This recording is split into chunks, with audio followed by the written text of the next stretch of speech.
বিসমিল্লাহির রহমানির রহিম। আজ নামাজ পড়লাম আমাদের জাতীয় মূর্তি মসজিদ বাইতুল মোকাররম মসজিদে। আলহামদুলিল্লাহ, আমাদের রোজার মাস হচ্ছে বরকত এবং রহমতের মাস। এখানে নামাজ পড়ে খুব ভালো লাগলো।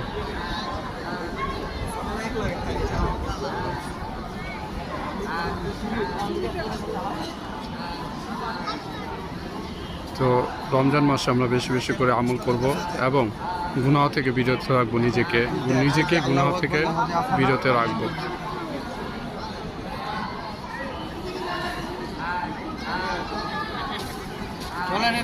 সবাই সুস্থ থাকবেন, ভালো থাকবেন আশা করি।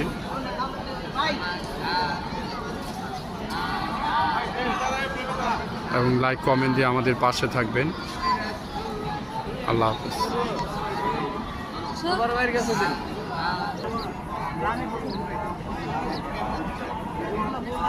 রাস্তা